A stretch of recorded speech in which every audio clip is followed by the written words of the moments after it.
الفنان مجد المصري، أهلا وسهلا فيك عبر منصة شام فليكس. اهلا وسهلا فيكم.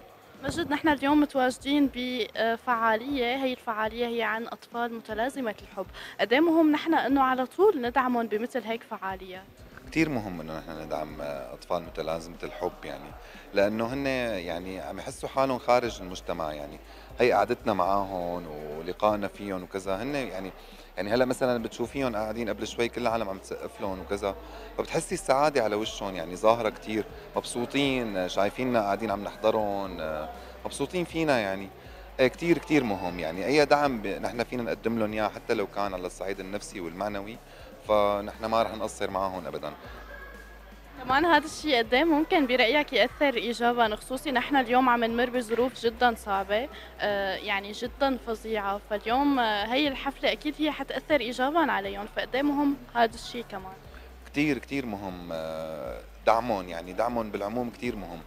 أنا شفت فرحة بوشهم كتير ظريفة، يعني برجع بقول لك إنه أنا شفتهم فرحانين، يعني الولد عم يطلع وعم يزت بوسات وكذا على الستيج، كتير كان الموضوع مهم وحلو، فرحانين مبسوطين من قلبهم، يعني كانت واضحة جدا القصة.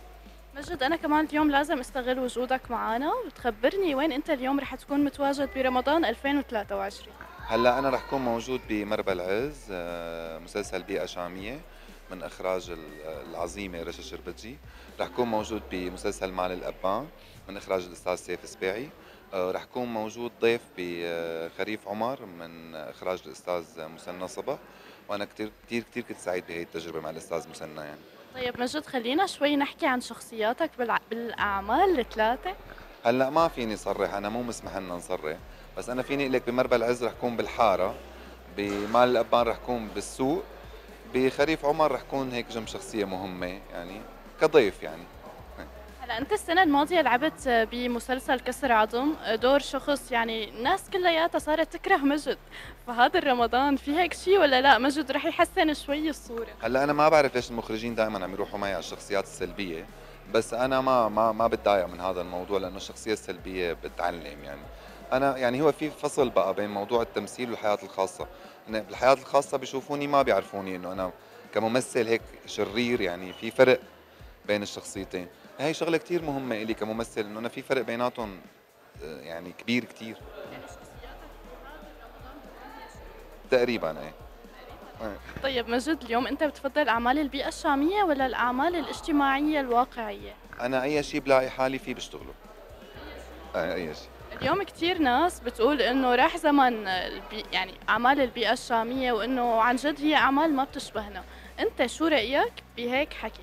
اعمال البيئه الشاميه مطلوبه، وانا بشوف انه نحن كدراما سوريه اكيد بالدول الخليج وبالوطن العربي مطلوب منا اعمال شاميه، يعني كل الناس اللي بتشتغل بالوسط الفني بتعرف هي المعلومه، نحن مطلوب مننا اعمال بيئه شاميه كدراما سوريه، وليش لا، يعني شغله كثير حلوه، انا كثير بحب اشتغل بيئه. كتير ناس كمان بتقول إنه بهذا الوسط إذا ما معك واسطة فأنت ما رح تفوت، قد إيه صح هذا الكلام وقد إيه خطأ؟ هلا موجود، مو ماله موجود، بس مو كثير، يعني ما فيك تعممي، يعني اكيد انت اذا بتكوني مالك موهوبه وعندك واسطه ما رح تبيني اكيد، الناس ما رح تحبك والكاميرا اساسا ما رح تحبك. يعني الواسطة أولاً بعدين الواحد هو وشطارته. لا هي يعني فينا نستعيد عن كلمه واسطه بمصطلح علاقات، يعني هي علاقات وموهبه، اوكي، يعني ما بتضر. طيب كمان مجد، بدي أسألك شو رأيك بالأعمال المشتركة اللي عم نشوفها اليوم مثل مسلسل ستيليتو ومسلسل التمن؟ انا ما جربت هيك شيء، فما بعرف، ما ولا حضرت والله بصراحه، فما بقدر ادلي رايي بشغله ما عندي معلومه عنها. طيب مجد، سريعاً، 3 مخرجين حابب إنك تشتغل معاهم. يعني أنا اشتغلت مع ناس مهمة أكيد، يعني المدام رشا شربتجي والأستاذ سيف سباعي والأستاذ مسنى صبا، واشتغلت مع الأستاذ نجد أنزور، واشتغلت مع الأستاذ زهير قنوع، يعني ما ناصف فيها حدا كتير، يعني بجوز شوف حدا مصري بقى. إن شاء الله هيك رمضان الجاي نحن بنشوفك بمسلسلات مصرية، كمان مجد نحن ليش ما عم نشوفك بالسينما؟ والله ما انعرض علي شيء له علاقة بالسينما أبدا، يعني لساتني بالتلفزيون، وإن شاء الله يعني ليش لا، إذا إجا مو مشكلة يعني. كل التوفيق لك، شكرا كثير الفنان مجد المصري، نورتنا عبر منصة شام فليكس. شكرا لكم، شكرا كثير، تشرفت، شكرا شكرا. لا تنسوا الاعجاب بالفيديو والاشتراك بقناة شام فليكس وتفعيل زر الجرس لتشوفوا كل جديد.